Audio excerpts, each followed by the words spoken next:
the way that you use it to make everything flow, it's kind of like what you were talking about with the editing process. Yeah. Like, because this movie is, I mean, it's obviously, you know, a great story with great acting, but the thing that makes this movie is the way that it flows. And the big part of the way that it flows is the way that you use music. I remember when Ben Foster was sitting on the bed and he's about to play, you know, the little guitar, and I'm like, oh, if he does this right, this is going to be brilliant, you know? And you did it. You did it just right, the way that it, you know, he starts to play it, and then it flows to the next scene, and I'm like, oh, this guy's on the same wavelength with me. Great. So, yeah. The score was something, Daniel Hart wrote the score, and he's from Dallas, and he is a classically trained violin player who mostly has played with like rock and roll groups. He was played with St. Vincent for a long time, Broken Social Scene, Other Lives, all these great bands. And he has his own band that's amazing as well. And he was introduced to me by Toby Hallbrooks, my producer and partner in crime, because they grew up together. And he wrote the music for Pioneer, my short film, and he did one piece of music for Saint Nick, the feature, that movie has almost zero music in it, but the piece that is in there, he wrote it. And he's someone who, very quickly I realized, got exactly what I wanted and what I needed without me ever having to talk to him. And that's like the ideal, like having that psychic connection with someone is like it's the ideal point of collaboration, because, you know, I can show him the movie or show him a script or show him some random piece of, you know, reference material, and he'll go off and write a piece of music that turns out to be 100% perfect. And not only perfect, but something that I could never have said, yes, I want a piece of music that combines these instruments with hand claps. You know, that would never. The hand clapping was a huge, and it's continual motif throughout the whole film. Yeah, and that never would have occurred to me. And he's, you know, that's the kind of thing that he can bring to the table. And I knew the music would be a big part of the movie, but not to the extent that it was. And what it eventually wound up being was sort of like the central nervous system of the entire movie. And that's a great way to describe it. I'm always wary of like movies that have too much music or bad music, but this was one where I was like, you know what? Let's just go for it. This music is good enough and strong enough. Like, let's let this be the thing that binds everything together. And it really became sort of a character in its own right in the film. Absolutely. The editing and the music in this film is like, it's just really, really impressive. Awesome. And all the songs in the movie are original too, because we didn't want anyone to watch the movie and feel like, just like we didn't want to say like Texas 1972. We didn't want anything that would specifically orient you to what time it took place in. So I'm glad I got it right. We were talking about that, and I was like, it's either late 60s or early 70s. Someone wrote a review and said it's set in the 1930s. I saw that. Yeah. This person watched the movie, but that's great. That's fine. Like that, you know. Didn't notice the cars. There's the cars. The cars are always what people don't notice. But, or they just don't know what time frame certain cars are in. Exactly. I mean, Bob's truck was from 1983. That was like our one. Like, you're like, okay, it looks right though. It still looks right. But all the songs were written to sound kind of like other music, but they're all original, so you wouldn't watch the movie and think, oh, that's the song that I heard, you know, on the oldies station with my dad when we were driving to the mall one time. Or, you know, you don't want to have those things that immediately draw you to some specific point of reference. And in your own life. Exactly. Yeah. Or other movies that might have used them. Yeah. And so everything, for that reason, is completely original. How did the Sundance Labs help you kind of own this film and figure out what you wanted to grasp with it? Or did they? I mean, you know, I can't speak for Toby and James because they went to the producing labs and I was not part of that. But that was, you know, I was definitely on the periphery of that because I was hearing how it went, and that helped get the ball rolling as far as like getting the script out there. That's when people started paying attention to the script. And then when I went to the writing labs, you know, at that point actors were already reading it, and so it was more about refining it. And there were a few things that needed to be fixed that I was kind of like pretending were not issues. And you know, you sit down with 10 people who all tell you, like, yeah, you do need to address that. And you're like, okay, I guess I'll take care of that.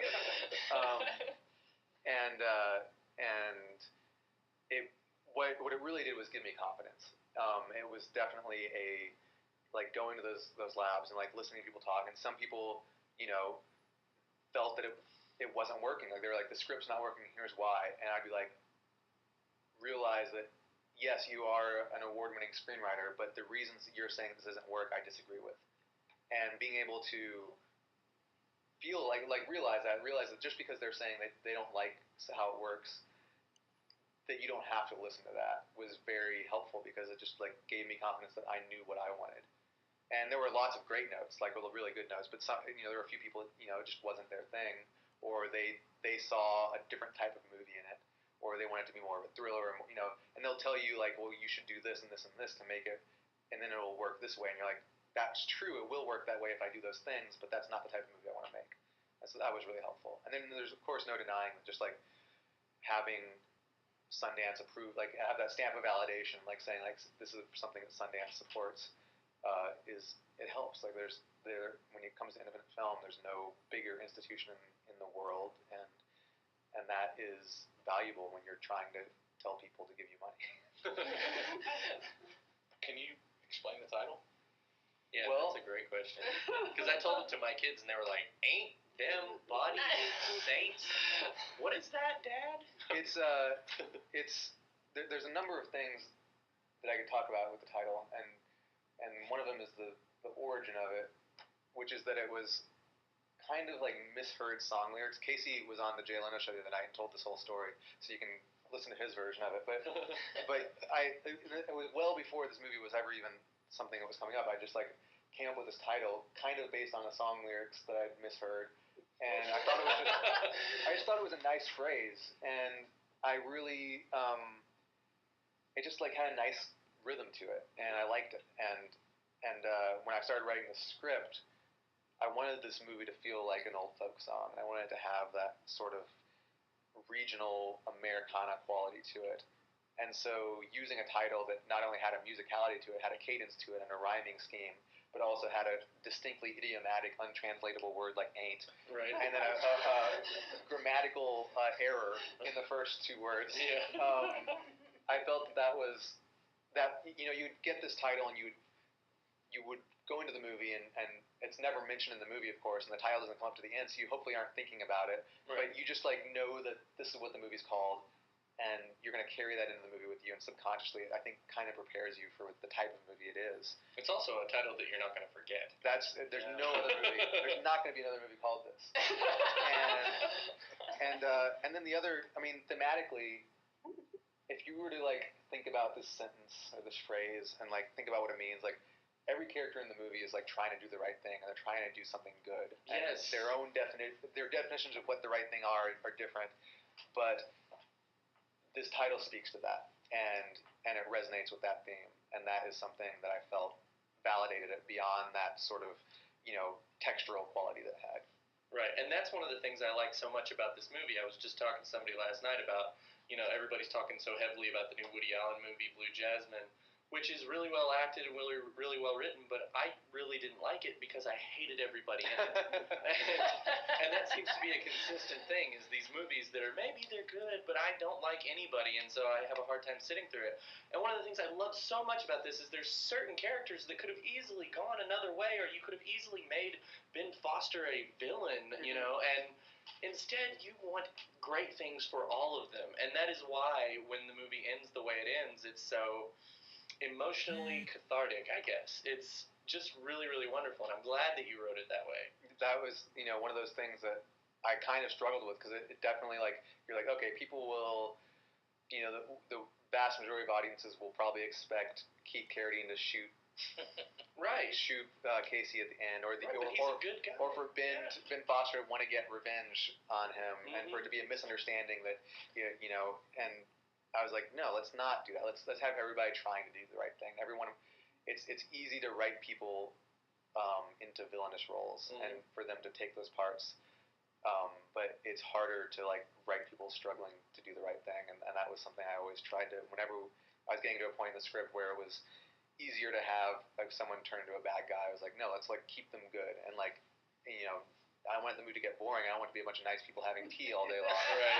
But let's try to keep everybody trying to aspiring towards righteousness, I suppose. And that's literally like, I think that if you had gone in different directions, I don't know what these people in this lab told you to do, but that would have been one of them. Yeah. Right, yeah. But if you had gone in that direction, this movie wouldn't have been as good. I mean, there's all kinds of different ways. We've seen it. Yeah, exactly. Yeah, you've seen it before. Exactly. There's all kinds of different ways this movie could have gone, and it could have been an interesting thriller. It could have been a good action movie. All this other things. But the thing that makes this movie so good, and the reason it's like, I put it number 3 yesterday on like the 100 some odd movies I've seen this year. Like, it's really high up there for me. And the reason for that is literally because of that quality of that.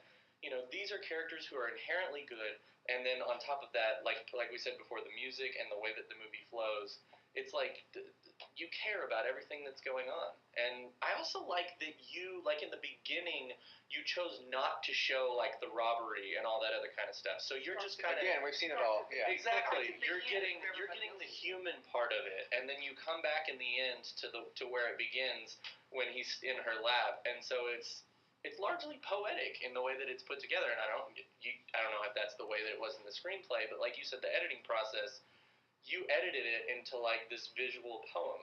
And it's pretty much the way it was written. When we were editing, we went all the way around to like a massively different version, all the way back to exactly where we started. So.